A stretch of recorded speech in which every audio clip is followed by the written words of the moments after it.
Mentari pagi itu baru saja menyentuh pucuk-pucuk pohon palem di perumahan Gria Kencana. Aku berdiri di depan cermin besar di kamarku, mematut diri dengan saksama. Rambut panjangku yang sedikit pirang, akhir pekan yang dinanti, atau lebih tepatnya yang kukhawatirkan, akhirnya tiba. Sebuah mobil travel berhenti tepat di depan gerbang rumah kami. Seorang pemuda turun dengan ransel besar dan sebuah kardus. Penampilannya sangat sederhana. Kaos oblong polos, celana jin yang sedikit pudar, dan wajah yang nampak kelelahan. Itulah Aris. "Assalamualaikum Tante Sarah," sapa Aris sambil membungkuk sopan dan mencium tanganku. "Waalaikumsalam. Ayo masuk, Riz. Wah, kamu sudah besar ya. Terakhir ketemu waktu kamu masih SMP kan?" Jawabku berusaha seramah mungkin. Aku memperhatikannya sekilas. Aris memiliki rahang yang tegas dan tubuh yang cukup tegap untuk ukuran mahasiswa baru. "Iya, Tante. Maaf ya, Aris jadi merepotkan Tante dan Om Baskoro di sini," ucapnya pelan sambil mengedarkan pandangan ke ruang tamu kami yang luas. "Ah, tidak apa-apa. Anggap saja rumah sendiri. Mari, Tante tunjukkan kamarmu," kataku sambil membimbingnya ke lantai bawah, dekat area dapur. Setelah Aris menetap selama seminggu, kekhawatiranku tentang privasi perlahan sirna. Aris ternyata sangat tahu diri. Suatu pagi saat aku baru saja selesai mandi dan sedang mengeringkan rambut di ruang tengah, aku melihat dapur sudah rapi jali. "Loh Riz, kamu yang cuci piring-piring ini?" tanyaku terkejut melihat bak cuci piring yang biasanya penuh sisa sarapan sudah kosong melompong. Aris yang sedang menyapu lantai teras belakang menoleh dan tersenyum malu-malu. "Iya Tante." "Tadi Aris bangun pagi. Lihat Tante masih sibuk beresin jemuran, jadi Aris cicil saja, daripada Aris bengong nunggu jam kuliah." "Aduh, kamu ini rajin sekali. Padahal itu kan tugas Tante. Makasih ya," ucapku. Aku merasa sedikit tidak enak, tapi di sisi lain aku merasa sangat terbantu. "Sama-sama Tante. Oh iya, nanti siang kalau Tante mau jemput Rangga, biar Aris saja yang berangkat. Kebetulan hari ini dosennya berhalangan hadir, jadi Aris pulang lebih awal," tawarnya dengan nada yang sangat sopan. Aku menatapnya ragu. "Memangnya kamu tahu sekolahnya di mana? Terus kamu mau naik apa?" "Tahu kok Tan. Kemarin kan Aris sudah diajak Om keliling. Aris pakai motor Om yang di garasi saja kalau diizinkan," jawabnya. "Ya sudah kalau begitu, Tante bisa sedikit santai hari ini. Tapi hati-hati ya, Rangga itu kalau pulang sekolah suka minta jajan di pinggir jalan. Jangan terlalu dituruti," pesanku sambil memberikan kunci motor. "Siap Tante, laksanakan," Aris memberi hormat jenaka yang membuatku tertawa.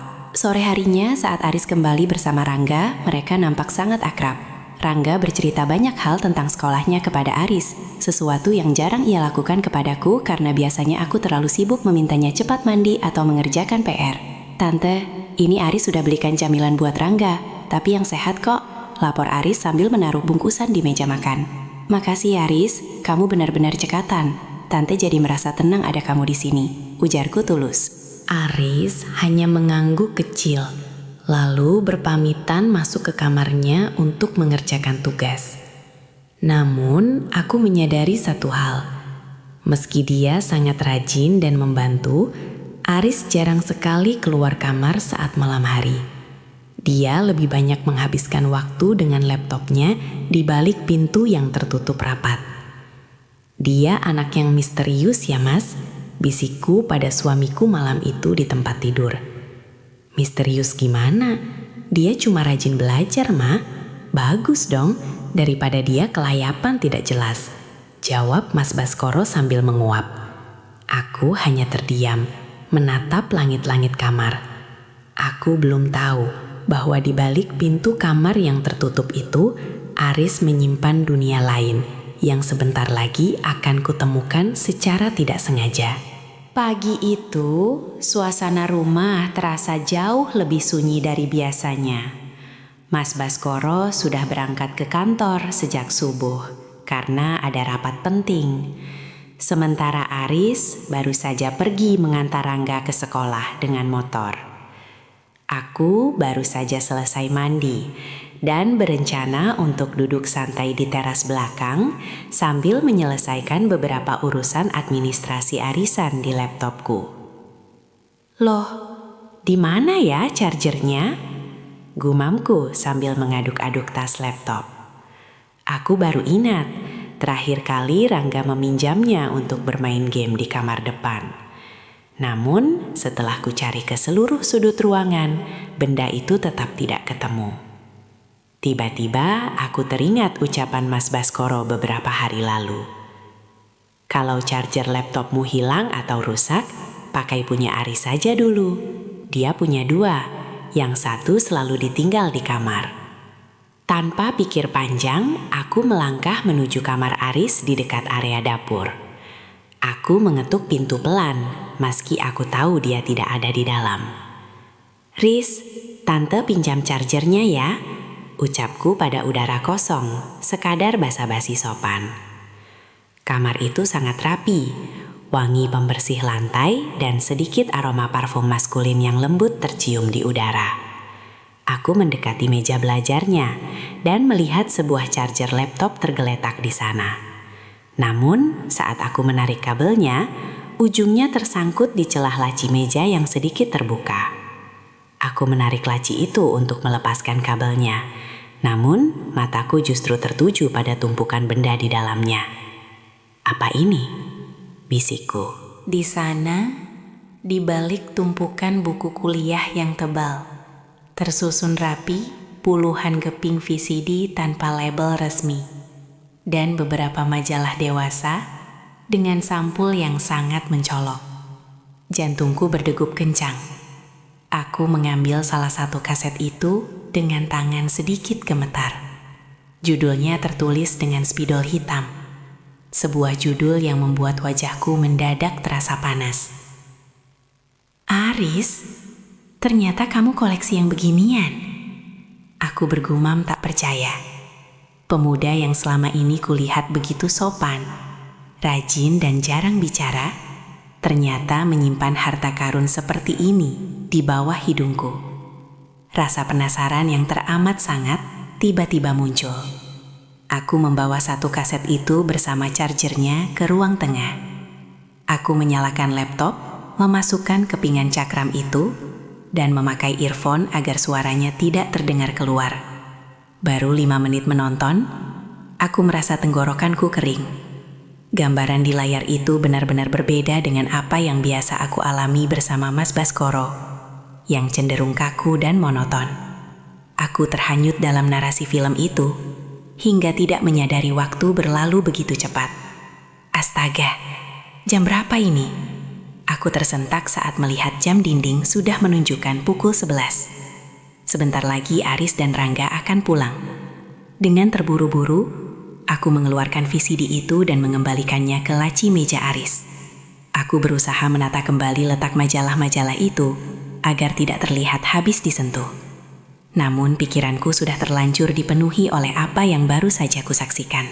Saat Aris kembali ke rumah, aku sedang duduk di meja makan sambil menyesap teh hangat, berusaha terlihat senormal mungkin. "Tante, ini Rangga sudah pulang, langsung mandi dia tadi, karena katanya gerah," lapor Aris sambil meletakkan kunci motor di meja. Aku menatapnya dengan tatapan yang berbeda dari biasanya. "Oh iya, makasih ya Riz. Kamu tadi kuliahnya lancar?"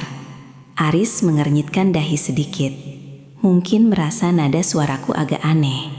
"Lancar tante, cuma ada satu kelas yang membosankan tadi."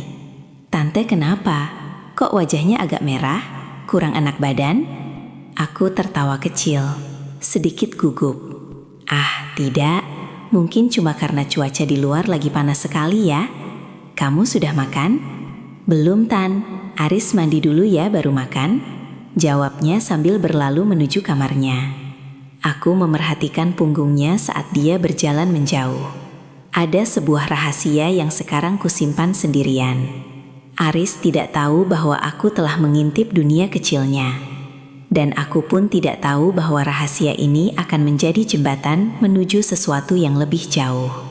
Hari Minggu pagi biasanya menjadi waktu paling tenang di rumah ini. Bas Baskoro sudah berangkat sejak pukul 8 pagi, membawa Rangga untuk mengunjungi rumah neneknya di pinggiran kota. Itu sudah menjadi tradisi mingguan mereka. Biasanya aku ikut. Namun kali ini aku beralasan ingin melakukan pembersihan besar-besaran di rumah. Sebuah alasan yang sebenarnya hanya kedok untuk menenangkan debar jantungku yang tak karuan sejak kejadian di kamar Aris. Setelah selesai lari pagi dan mandi, aku sengaja memilih pakaian rumah yang sedikit berbeda. Sebuah daster satin tipis berwarna merah marun yang pas di badan. Aku berjalan menuju kamar Aris karena hingga pukul 10 dia belum juga menampakkan batang hidungnya. Tok tok tok. Riz, Aris, sudah siang, sarapan dulu yuk. Tante sudah buatkan nasi goreng. Panggilku dengan suara yang sengaja ku buat selembut mungkin. Pintu terbuka sedikit. Aris muncul dengan rambut acak-acakan dan mata yang tampak agak mengantuk. Tante, maaf, Aris ketiduran lagi habis ngerjain tugas semalam. Tugas kuliah atau tugas lain? Godaku sambil menyandarkan bahu di kusen pintu. Aris tampak bingung. Maksud tante? Boleh tante masuk sebentar? Ada yang mau tante tanyakan? Kataku tanpa menunggu persetujuannya. Aku melangkah masuk dan duduk di pinggir tempat tidurnya. Aris tampak kikuk. Dia segera merapikan tumpukan kertas di mejanya. Riz, jujur sama tante, hobi kamu sebenarnya apa sih? Selain kuliah dan bantu-bantu di rumah? Tanyaku sambil menatap matanya dalam-dalam. Iya, cuma baca buku Tan, kadang main game di laptop. Jawabnya sambil menghindari tatapanku. Aku tersenyum tipis, lalu mengeluarkan kepingan VCD yang kemarin sempat kupinjam dan kusimpan di balik saku dasterku. Aku meletakkannya di atas meja. Lalu, ini apa? Tante kemarin cari charger dan tidak sengaja lihat koleksimu di laci. Wajah Aris seketika berubah kucat pasi. Dia mematung, menatap kepingan itu seolah-olah itu adalah bom yang siap meledak. Tan, itu Aris bisa jelaskan. Maaf Tan, Aris tidak bermaksud aneh-aneh di rumah ini. Kenapa harus minta maaf? Aku tertawa kecil melihat kegugupannya yang luar biasa. Tante cuma kaget saja. Penampilanmu begitu sopan, tapi koleksimu ternyata cukup berani. Kamu punya banyak sekali, bahkan sampai ada majalahnya juga. Aris menunduk, wajahnya merah padam sampai ke telinga. Aris cuma hobi koleksi Tan. Lagi pula Aris tidak berani macam-macam di luar.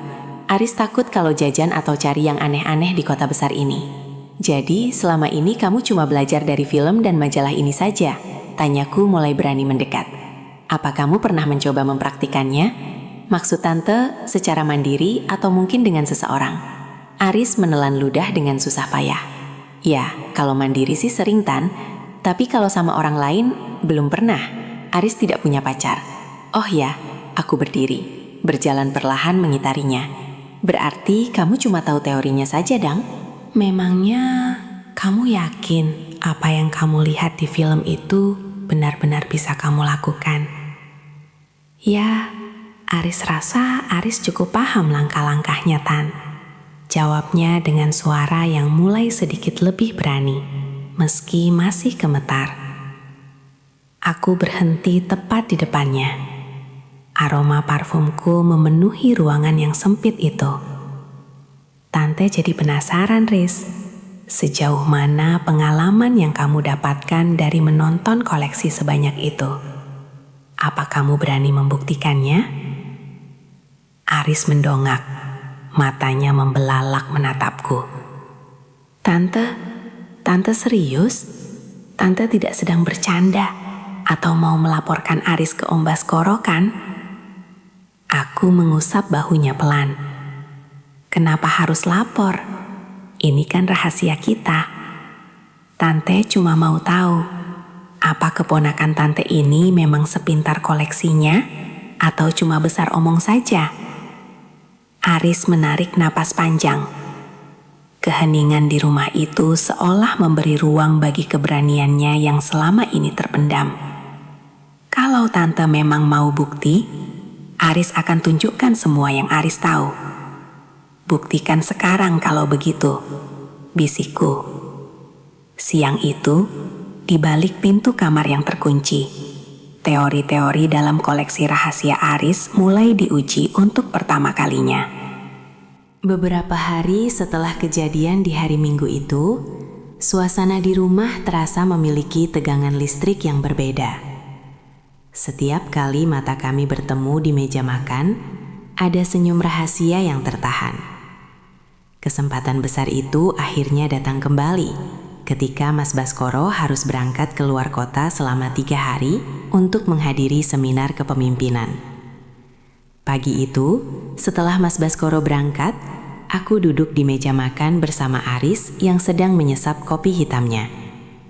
"Riz, kamu tidak ada jadwal kuliah pagi ini?" tanyaku sambil mempermainkan ujung rambutku. Aris mendongak, tatapannya jauh lebih berani daripada saat pertama kali ia menginjakan kaki di rumah ini. "Dosen jam pertama kosong, Tan. Baru masuk jam 1 siang nanti. Kenapa? Ada tugas negara buat Aris?" Aku tertawa renyah. "Iya, tugas penting. Kamu antar Angga sekolah dulu ya. Nanti kalau sudah pulang, langsung ke ruang tengah. Tante punya kejutan." "Kejutan apa, Tan? Jangan bikin Aris penasaran," godanya sambil bangkit berdiri dan mengambil kunci motor. "Sudah, antar saja dulu sana. Nanti kamu juga tahu," sahutku misterius. Begitu motor Aris menjauh dari pagar, aku segera beraksi. Aku mengambil salah satu kepingan VCD terbaik dari laci kamarnya. Kali ini aku memilih yang memiliki sinematografi lebih bagus. Aku juga mengeluarkan proyektor kecil milik Mas Baskoro yang biasa ia gunakan untuk latihan presentasi di rumah. Aku memasangnya di ruang tengah, mengarahkan lensanya ke dinding putih yang luas, dan menutup rapat semua gorden, agar ruangan menjadi reman-lemang. Tak lama kemudian, terdengar suara motor Aris kembali. Ia masuk ke rumah dan terpaku melihat transformasi ruang tengah kami. "Wah, ini niat banget, Tante. Sampai pakai proyektor segala." Aris meletakkan helmnya dengan mata berbinar. "Biar lebih terasa ilmunya, Riz. Kalau di laptop layarnya terlalu kecil.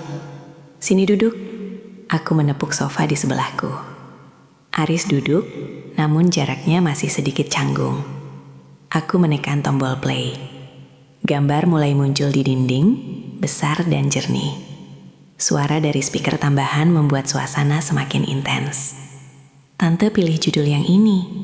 Ini salah satu koleksi paling langka yang Aris punya loh," bisik Aris sambil menatap layar. "Iya, Tante suka alurnya. Tapi Riz, sepertinya kalau cuma nonton saja kurang seru ya," kataku sambil menoleh padanya. "Coba lihat adegan yang itu. Menurutmu apa dia melakukannya dengan benar?" Aris memperhatikan layar sejenak, lalu berbalik menatapku. "Secara teknik sih benar, Tan. Tapi kalau di dunia nyata, butuh feeling yang lebih dalam. Tante mau Aris contohkan bagian yang mana?"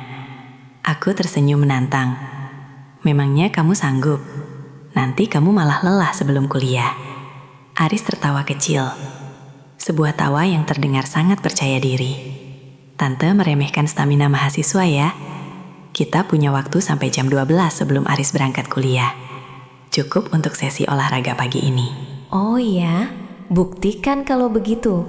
Jangan sampai Tante kecewa. Tantangku lagi." Tanpa banyak bicara lagi, Aris bergerak mendekat. Ruang tengah yang sepi itu kini hanya diisi oleh suara dari layar proyektor dan deru napas yang saling bersahutan.